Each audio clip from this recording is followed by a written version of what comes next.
Well, good morning, and welcome to What Thad Thinks, episode 5 of the new season. Could be 4 of the new season. Who's keeping too much of track? I appreciate you tuning in to listen to us today, and hope you're also tuning in and grabbing the quick, not good behavior, but Thad behavior episodes that are happening in between each of these. As usual, this is brought to you by Better Beans Branding, the #1 remodel and design company for schools, preschools, restaurants, and retail in the country. So we want to thank them for their continued support of the podcast, and thank you for their awesome work they do within the industry each and every day that are helping transform people's businesses. I want to thank all of our loyal listeners as well today. We do continue to get amazing feedback. Thank you for some of the texts and emails that I've been getting, showing that y'all are continuing to tune in and pay attention. Even got a surprise one from someone this past week in the car business, Mr. Chris. So appreciate you encouraging and sending some of your favorite things that you keep listening to. I encourage you, Chris, to leave us a 5-star rating on Apple or on Spotify or on YouTube. Give us a 5-star if you love it. Give a comment if it allows you to. But maybe even more important, man, share this podcast with somebody, because there are a lot of people getting good content out of it. And I know that most of that is because of me, but I also guess I will bring on my buddy Neil, who helps push this along, even though it's maybe not quite as much value. We will bring him on. So, Neil, welcome. Good morning. Are you feeling welcomed after that really kind introduction I gave you today? That was pretty stellar. That was consistent. I'm great with it. So, where are you? This isn't your normal podcast spot. It's not. You're joining me from Hotel California. I'm in L.A., Malibu to be specific. Joining Nice. from the National Christian School Association conference. Great. Well, you were telling me earlier, you're having a cool dinner tonight? Yeah, I'm having a cool dinner. This conference has a dinner tonight at the Presidential Library, the Reagan Presidential Library. And I've never been to a presidential library. Very excited. Feel like he's the first president I remember really well. And if there was one to remember, it would be Ronald Reagan. And so tonight's dinner is actually under the wing of Air Force One. So just super excited. Maybe we can share some pictures coming into next podcast, or maybe some video of it. Yeah, we need to get that up. I mean, I'm surprised they're allowing a lefty leaning like you into the Reagan Library, but this shows how open-minded. President Reagan was for everyone. Everybody is for everyone, but he was extremely right-wing, just so you know. I don't know if I would say that compared to today's standards. Why? What? Wow. Okay.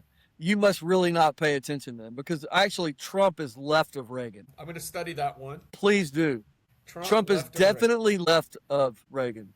Definitely left. Okay. See, Yes, that's just great. the perception people pick up, though. That is an excellent example of how the media and things of nowadays, social media even, and how it's targeting people, can get you to believe something that is or is not true. You end up in an echo chamber, only hearing one side of an issue and not really analyzing it from all sides. And things are very polarizing now. My least favorite part of the political process right now is hearings.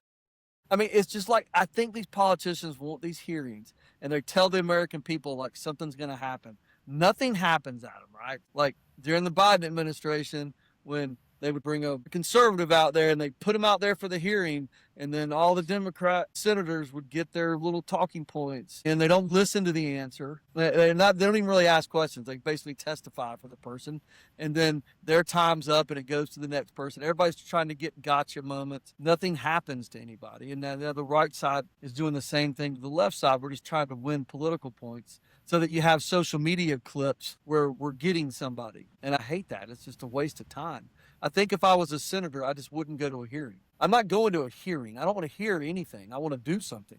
I want to go to a doing. Let's stop having hearings and let's start having doings. Let's do something. I mean, what a waste of time. That's like having meetings for just no purpose. Like, you don't ever have action plans coming out of them, because we leave these hearings with nothing we're going to do. No doings. That's my new Thadism this week. We don't go to hearings. We'll go to doings. Very good. Anyway, very interesting. I'm very jealous that I was not invited to go to this dinner at the Reagan Library. Although I don't love flying to the West Coast, so I don't envy you there. But man, No. Please bring us some info back on the Reagan trip. That would be great. Absolutely. Well, hey, what were your Olympic hockey takeaways, Thad? USA! USA. The biggest thing on my mind is the biggest story of the Olympics, which by far was the men's United States Olympic hockey team beating Canada for the gold medal. I mean, it dominated the headlines. It was a great ending to a great match and a great group of likable guys that everybody wants to feel good about. You know, for those of you that don't know, Neil immigrated to the United States from Canada. He's a fan of American financials and weather and greatness, but he is a fan of Canadian hockey. Go figure. I am indeed. Yeah. What an amazing, amazing match. And man, I feel like from a purely sports perspective, this can now be a rivalry. Love It has been a rivalry. I mean, did know you that. not see the World Championships when we just absolutely beat y'all's I brains in? I did. I did. Hmm. That wasn't rivalry enough. Well, how about the match before when they didn't stand and they booed, when the Canadians booed the national anthem? That was that. Listen, okay, if we're going there, despicable behavior. Despicable behavior. But that's when the rivalry started. It didn't start with this winning. Got it. As soon as y'all booed the national anthem, Wait, don't y'all. whoa. Okay, you don't get to disclaim the good parts of stuff, which is what Neil seems to be doing right now. Oh, things are good. Financials, more freedom in America, more opportunity. I'll come to America. Oh, but I like Canadian hockey better, so I'm going to root for that. But the Canadian hockey fans boo the national anthem. I'm not going to stand for that. Like, you're just picking the good parts of everything. Well, that would be great. I'm picking that my team lost this Sunday as well. The Canadian team lost. Yeah, I'm not sure that should even be allowed to be your team. I think maybe, and I was raised differently, right? Obviously, you and I, we weren't raised the same, right? I come from a line of men who served their country, the United States. So that becomes a little bit different, right? And we also have a strong sense of pride of what it means to be an American. And if we did our family core values, and what we talk about is that we go God, country, family. You know, some people say, well, it's, you know, God, family, country. We don't do that. Being American is even more important than being a joiner to my family background. Does that make sense? It does. Because we It understood does. what everybody did for freedom and liberty going back 250 years. You know, so I think that may be a reason like why I don't understand where people stand on immigration, right? So like if people come here illegally, right? I just think we already have a law, right? Yes, we have freedom. It's not racist to be America first. Of course we're America first. I am America first. But I think a lot of immigrants, a lot now, for whatever reason, think their own country or tribe first, not America, right? So I think a lot of Canadians move to the Florida and they fly their Canadian flag in the yard. I don't think that's okay. The Canadian flag should be below the American flag if you're going to come here and enjoy the fruits of our weather, our financial freedoms, our property taxes, if you're going to enjoy all that, then be an American first. I don't think you go march the streets in a protest with the Mexican flag holding it like that's more important. I'm not saying it's not important. I'm not saying it shouldn't be a part of your heritage. I'm not saying it's not cool to be an American Mexican, but don't come here saying I'm a Mexican American. I think you should think about your own country first because there's a lot of people like me, a lot of people in my family that fought in every world war we have had, the Korean War, the Vietnam War, the Gulf War. So my family has fought in all of these things so that we can enjoy these freedoms. I don't really like you rooting for Canada in the dang Olympics. It offends me. I love you. So we're talking about a behavior, right? I'm very offended. I'm very offended that I love making fun of you and I love making fun of Canadians and their love for hockey and the fact that America is like a throwaway sport for us. It's probably like our fifth most popular sport, yet we're better than Canada when that's all you care about, right? And we're coming for you in curling. By the way, I would watch weekly curling. So if it would come on Wednesday nights, like every week on ESPN, I would be watching curling for sure. I think that was my other takeaway from the Olympics. Anyway, but going back to Canada, I am offended that you root for Canada, not America. I don't know how to respond to that. No offense meant, but I appreciate the argument. I hope that my American children, which they are, will also grow up having the same feeling and spirit that you have right now for America first. I also think America first. No, you don't. Yeah. But I digress. You haven't digressed. You're just making words up right now. There's no digression yet. You're not prepared for this? You can't even get a sentence out. It's taking you Well, forever. the American win was classic and classy. What I would say that there was a couple things that disappointed me in the end of this thing that you referred to earlier about social media and people being lazy to follow stories or not follow stories. And I was one of those. I initially reacted to some pouting and poor sportsmanship from the Canadian team after they lost. And I don't know what to take out of that context because initially I was like, wow, what sore losers. As opposed to congratulating the winner. And now I'm kind of second guessing that because I'm finding that after being lazy, looking into it, maybe they weren't sore losers. There were posts there that took some of their players' feelings off the ice out of context, and it cast a really bad look for Canada. You were like a Kamala Harris word salad there. I think you talked for a long time without saying anything, Neil. But the bottom line is, I don't believe you should be here claiming America first and then rooting for Canada. It offends me. It goes right back to, what's the other girl's name? The snowboarder. Eileen Gu. I couldn't dislike someone more right now. She's so arrogant online. Like, whatever. She's arrogant, but that is okay to be arrogant. And elite athletes, champions like she is a champion. And she has a champion's mindset, right? She really does, which means she lives in her own little world. Most of them do. They're very self-centered people. The Michael Jordans of the world don't make friends. They're super self-centered champions. They're killers. Eileen's probably a killer. But I view her just like I view you, traitors. That's not funny. That's what I think it is. I mean, the fact that she's never lived in China, her parents moved, or mom or whatever, moved from China to California to get opportunity because China enslaves people, is a communist country, doesn't value women. Yeah, so China sucks. Like every level, China sucks, okay? I mean, I have an adopted niece because they don't value female babies, especially if they have disabilities. My niece is the most beautiful, caring, kind, fun, funny young lady that she's growing up to be that we went and got from China. The fact that we glaze over this in the world, like, China sucks. China doesn't treat people right. That is like 200 years ago still. And China does not want what's best for us. And the fact that we let an American compete under their flag is embarrassing. It's embarrassing. And sure, we're free. You're free to go compete for whoever the hell you want to. Sure. But she was bought. She was bought. She also competed under the American flag for years and years. That got her popular, right? And used our education system at Stanford and, uses all of that and then acts like America's not good enough for her. Let me tell you something. If you think America sucks, move to China. Let me know the level of suckiness you just moved to. And tell me how you support enslaving people. Sure. Well, you and I both know she would never move there. That's just not. Yeah. Just like you wouldn't move back to Canada, Neil. I would not. I know. So quit rooting for their damn hockey team. USA! USA!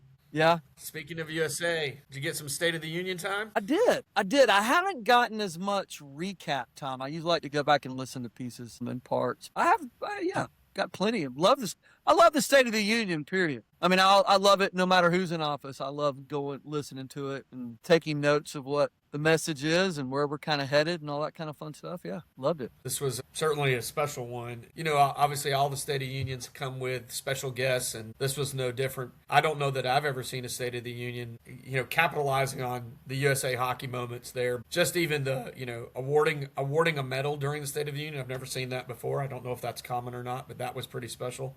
I'll tell you one thing takeaway-wise that bothered me, though, and I would let your take on it maybe change my mind, maybe talk about it. I really appreciated the progress reports that the president was giving. What I hated in those moments, however, it was a lot of the progress reports were isolating on Democrats and describing their lack of applause or lack of standing up or lack of showing respect for the accomplishment. And that felt like grouping together an entire group. Talk on that. Talk about grouping together an entire group. You're trying to be too careful with what you say here, Neil. Just say it.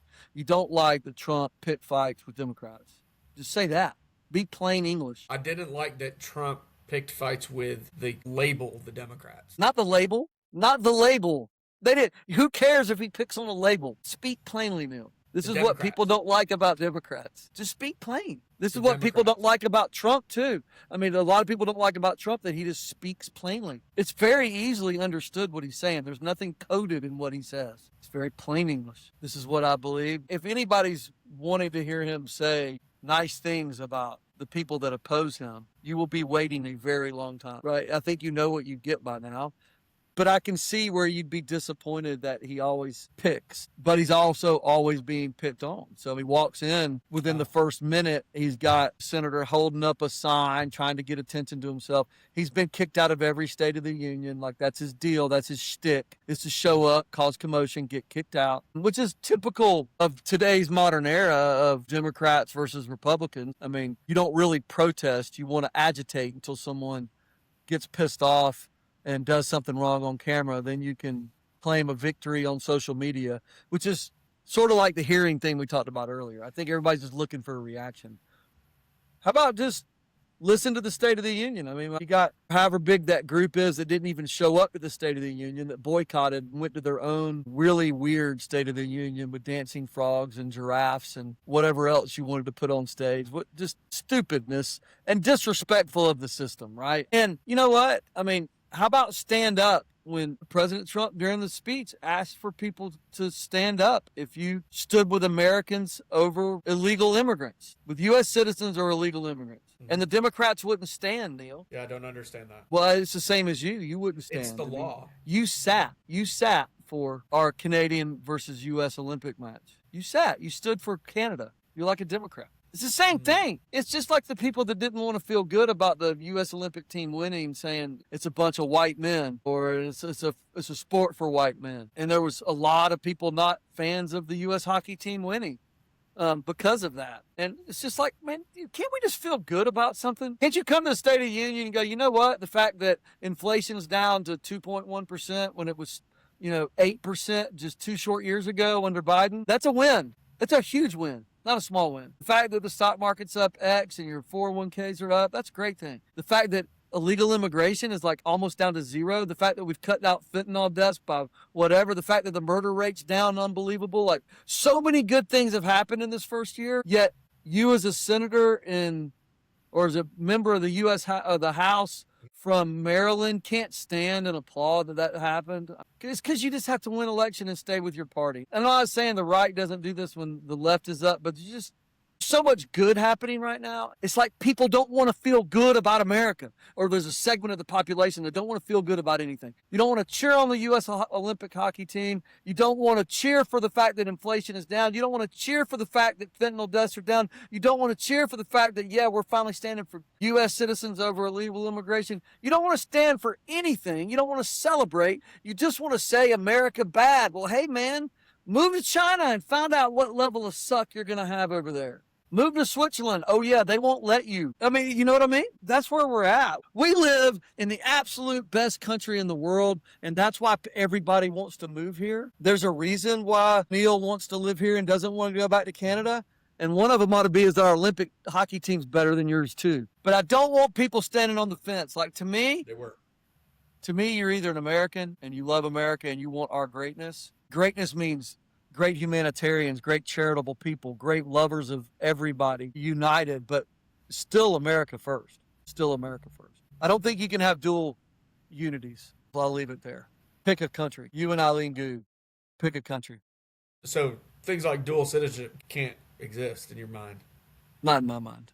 Okay. That's a great, kind of a great segue from the, I wasn't expecting to get too far in the State of the Union today, but I'm glad we did. So anyway. Quick shout out. I told everybody last week that, you would get some shout outs if you gave us some online reviews. We're going to shout out today, 318promo.net, 318promo.net. Sage and Stacy at 318promo.net have take care of all your promo item needs, all your customer needs, all your trade show needs, all your banner needs. They're great people, great company. We use them for great Carhartt like this that Better Beans used for their lake retreat this past year. This is their Better Beans Lake logo. This is a Carhartt rain jacket. I got to be honest with you. Piping in with Piper told me just recently how great I looked in it today. She was very adamant about it. I heard her when I walked up the stairs into the studio, and I'm wearing it today. So looks pretty good, right, Neil? Great job, 318. Great job, 318. Great service, great products, great access. While I'm saying that, please keep liking us, sharing us, viewing us, getting a new listener, sending us, if you got a new listener, who they were, what they thought, just send it to us. My son just called a little while ago and absolutely said that his buddy, Ryder, a 19-year-old, loves the podcast, loves that I trash on Neil. That's his favorite part, is me and Neil going back and forth. So Thanks, anyway, Ryder. yeah, Ryder is pretty special. He would have been like one of our friends back in the day, Neil, when we were 19. Ryder is pedal down, my friend, pedal down. We should have him as a podcast guest one week. He would absolutely love. We should definitely have Ryder as a podcast guest. Write that down. Yeah, Ryder it'd be fun. Let's have 19-year-olds on one week.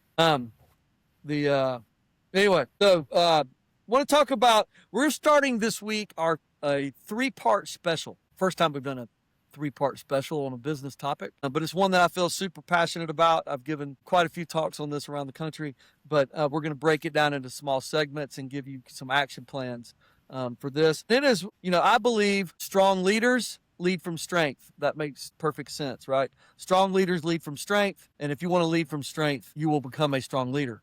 So the inverse is true on both of those. When I say the word strong leader, who comes to mind other than me? Coach K. Coach K. Okay. Former Duke basketball coach, Coach K.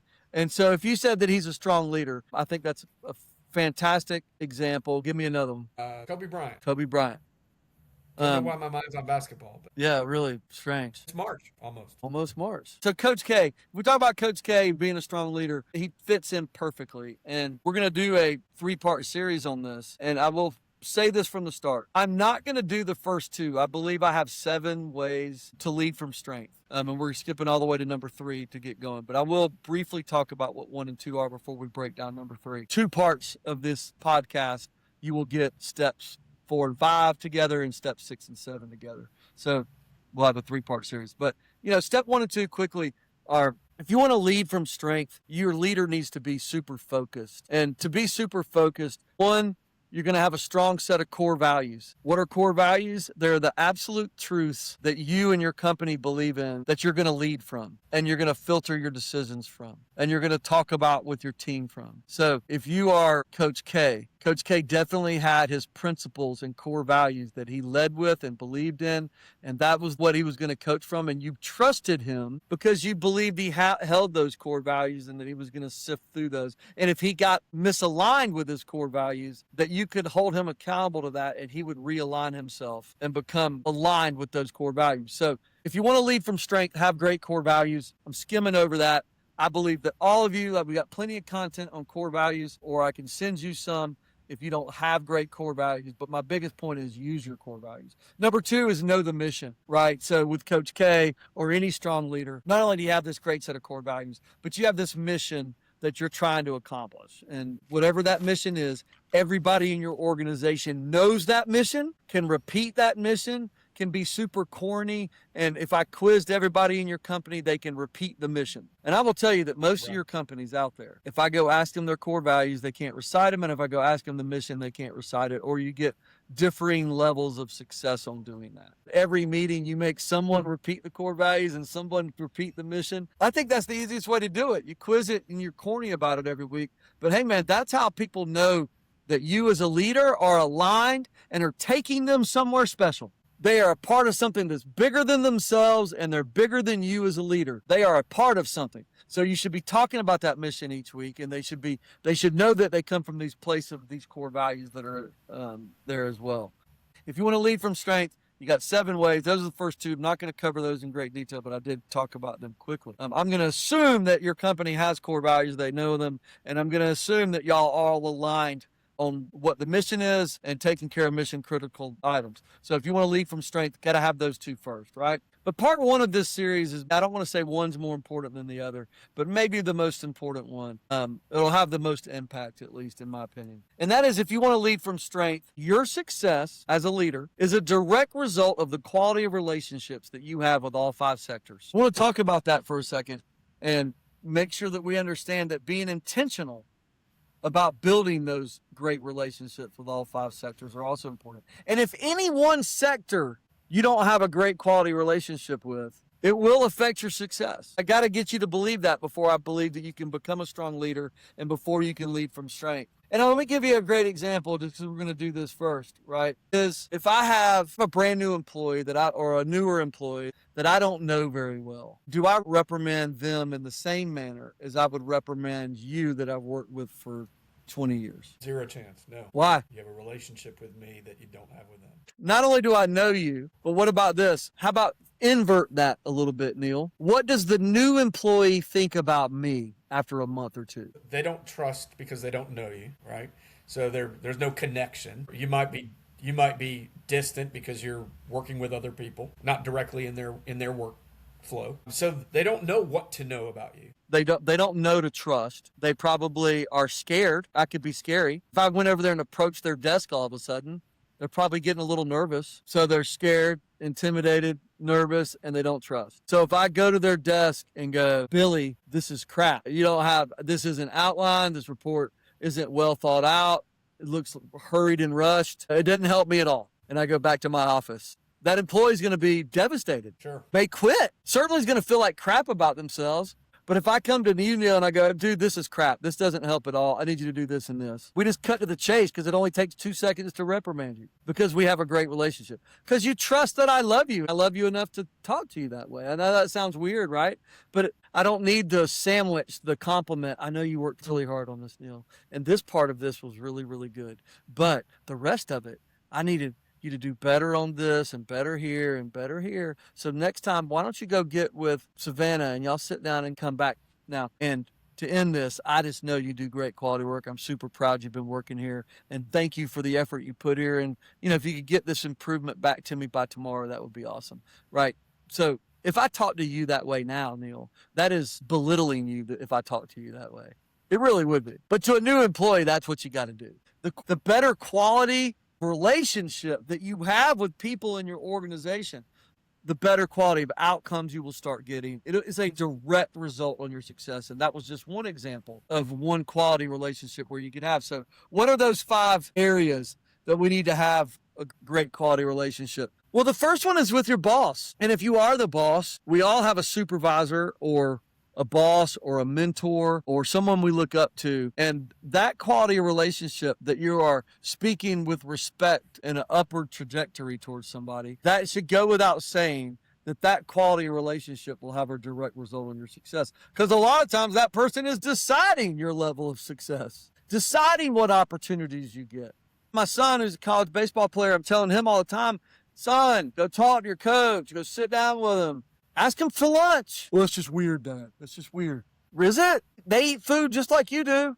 Go have lunch with him. That way he knows you. Maybe it gives you a 3% better chance of him talking to your next school or next landing place or the person that's trying to hire you and him going, oh, this guy, his first month here, asked me to lunch. That would impress the hell out of a 40-year-old that an 18-year-old had asked them to lunch and had questions for him, was ready to get their knowledge, right? Absolutely. Are you asking your boss to lunch? Are you asking your mentors to lunch? The people that are in charge of your opportunities and your promotions and your raises, are you getting access to them? They have such a big impact on your success, and you're not doing enough to access them. So I got roped in, Neil, other than being varsity girls flag football coach. I am also now varsity baseball coach, and I'm assisting coaching outfielders. And they lost a couple games straight last week. And I pulled the team together of, these are 16 to 18-year-olds. I pulled them together. And I just said, what maybe the most disappointing thing about this game, guys, and what some of y'all are doing is you're making me come to you to give you correction and coaching on things. And I don't understand why when you made that error in the outfield, Billy, why you didn't come to the dugout, come find me and go, Coach, what did you see? Now that disappoints me. But what that tells me is that, man, I have not shown you yet just how much success you could have and what it would look like to me and how mature you would appear if you came and looked for that feedback and asked for that feedback and asked for that coaching instead of making me come to you. And now I make you feel like you suck because you make me come to you and rip you one or give you corrections. Now you think I don't like you, don't like the way you play. When instead if you just come to me It would have looked like you were the most mature guy on the damn team. So how often are you and your organization going to your boss or your mentor? Do you have the quality relationship there where you can go call yourself out on mistakes, tell them what you're struggling with, and ask for feedback, take them to lunch, and become better? Is the goal to get better in your organization? And if it is, then you care about the quality relationships you have with your boss or mentor or supervisor, and you care for that person to feel free to be honest with you and give it to you hard, right? Neil, if you come to me and ask me for feedback on something, do you think I'm going to mince words? Not at all. Am I going to be too kind? Or am I going to tell you what you need? No. And if I think you kicked ass and did a great job, well, I tell you that way. Yes. You need that quality relationship. If you want to build great relationships, the first sector to do it is with your boss, your mentor, your supervisor. Open up the chains of communication. Don't be like my son who won't go have lunch with his daggum coach. Let's say I'm a director in a childcare organization. I have a regional director that's my boss, and I have a great relationship with them, right? We have weekly lunches. We talk about goals. I have built as strong relationship as possible. My boss feels comfortable telling me how bad I suck when I screw something up, and they tell me how good I'm doing when there's not. I'm in great position with them. I know exactly where I stand, right? Neil, will that allow me to lead my building, my child care center from strength? Hell yeah, because I know my boss has my back because we have a great relationship. You want to lead from strength, have a great relationship with the boss. You're not worried about your decisions. You're able to lead subconsciously without worry. You're going to lead from your gut, from your instinct, from your experience instead of leading from fear. Leading from fear, you suck. Nobody leads well from fear. They lead well from comfort, knowing they have a great relationship with their boss, but also the number two relationship is with your employees. The level of success, I mean, it should go without saying. How successful will you be if you have great relationships with each of your employees? Everybody's got great relationships with 20% of their team, right? Your level of success as a leader and being able to lead from strength is having those great relationships with every employee in the building. It really is everybody. You got to be comfortable giving feedback. Like that one employee that you don't want to give feedback to because you're scared how they're going to react or whatever. That's the one you need to be giving feedback to. That's where you struggle. That's the person's relationship that you haven't built where you need to yet. The whole reason you don't have a great relationship with them is because you're not giving them feedback. People want feedback. They want to hear it. They want to be able to give it. If that's where they are, then you need to give it. And whoever you're ignoring, that's the relationship that you either need to repair and get right, or you need to get them out of your organization. Because if you're not feel comfortable leading from strength and giving them feedback, then they are going to stand in your way of being successful. So go repair that one today. Number three, the quality relationship, the third sector of the five is your customers. You could be a company that has 5 customers, or you could be a company that has tens of thousands of customers, right? So in the restaurant business, when I think of good relationship with my customers, I'm thinking about how 10,000 people view me, right? So it's more of like I'm looking for the majority or a vast majority. Where if I have a company like Better Beans, where we may have 50 customers that you need to go have great relationships with, right? Or if I own a childcare center, I have, a couple hundred per year. If I own a big private school, maybe I have 1,500 customers. But what is my quality relationship with my customers, and how am I addressing those? And why are those important? Just put it in Better Beans perspective, Neil. Why is it important for you to have great relationships with Dallas Christian School? Repeat business, referrals. Yeah, let's just go that. You're not going to get referrals. You're not going to get repeat business. You're not going to get any of that unless you have a great relationship. Why else? Certainly as well, the relationship helps us when we make mistakes. Boom! I love that. I want you to stop there. I was hoping you would say that. Listen, most of us are imperfect, right? I mean, most of y'all are imperfect. You didn't catch that joke, okay? I mean, all of us are imperfect, right? If you're going to be in business, you're going to make lots of mistakes. You really are. And if you're doing construction and remodel projects, you're going to make lots of mistakes. You're going to misquote something. You're going to screw something up. I mean, it's going to happen. But if you have that great relationship, that rapport, that back and forth, mistakes are okay because they trust your intent. Your intent was to do great. You messed up. You're going to fix it. You're going to do everything you can to fix it. You're going to bust your ass to fix it. I like to tell people, and I told one of the people I mentored to this week, we never promise perfection, but we promise to respond perfectly, meaning we are going to bust our ass when we make a mistake. When we make it, and we're going to be better. I do promise you we're going to be better because of that mistake. That's right. We may not be perfect because of that mistake, but we're going to be better because of that mistake. You don't get repeat business without great relationship with your customers. You're not going to lead from strength if you don't have great relationship with your customers, right? So if you don't have great relationship with your customers, you're always worried about whether your customers are going to leave if you make such and such decision. If they ask for a discount, you're always going to go yes, because you're afraid you don't have a good enough relationship. Hopefully your product and your relationship with your customer is if they say, hey man, I need like 3% cut off this price. Hopefully you feel good enough that if you can't, you're going, hey man, I can't cut your price. We're barely in it. That's the best we can do. I love you. We want to do the job, but I can't discount that. Yep. Right. And if you have that great relationship, you're able to lead from strength like that. If you're all the one time scared because your relationship's not that good, that's when you say yes to the discount, no to your own margins, and affect your own people's bonuses because you're too weak to lead from strength. Yeah, I want to add to that. I suppose when you don't have a great relationship with your customers, your service becomes a commodity quickly. Yeah. They're buying you and selling you based on price, not based on your level of service, your level of people, your level of customer. So if you want to be able to lead from strength, great relationship with your boss, great relationship with your employees, strong relationship with your customer or customer base. So the fourth one would be your coworkers, right? If you want to be successful and you want to be able to lead from strength, then your coworkers, your equals, you need to have strong relationships with them too.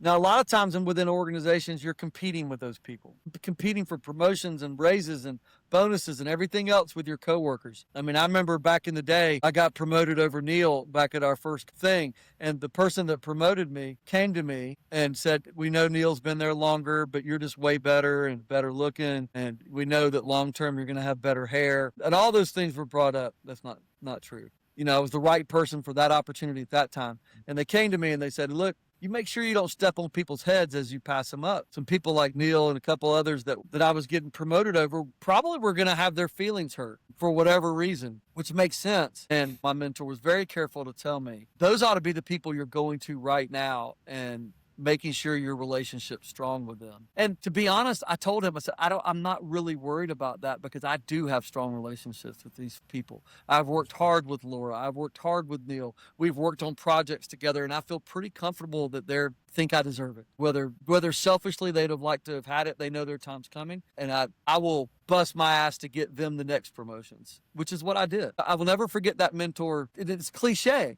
but he just literally told me, don't step on people's head on your way up, Thad. Just don't do it. And I believe that from that point on, that having those strong relationships with your coworkers are where it's at. Build that relationship. Because if you do get promoted, they're going to become your employees. So you've got to go right back to having that great relationship too. Or they become your boss, they get promoted over you. Now you need that great relationship. You need them for success. You need those quality relationships in all 5 sectors, and we've covered 4 of them: your boss or your mentor, your employees, your customers, and your coworkers. And the 5th one, and the most often overlooked in organizations, is your vendors or suppliers. What is your quality relationship with your vendors or suppliers? And I will tell them the biggest way you can say thank you to your vendor or your supplier is paying them early and on time. And if you want to be successful and lead from strength, you have to know that your vendors are on your side. When COVID hits, or a tornado hits, or a storm hits, or you have an emergency, or something got screwed up, do your vendors move you to the front of the line? Do you think that will help make you successful, Neil? If you're your vendor's most important customer, will that help make you successful? Yes. 100%. It could save your ass, right? So how do you have those great relationships with your vendors? I'll be honest.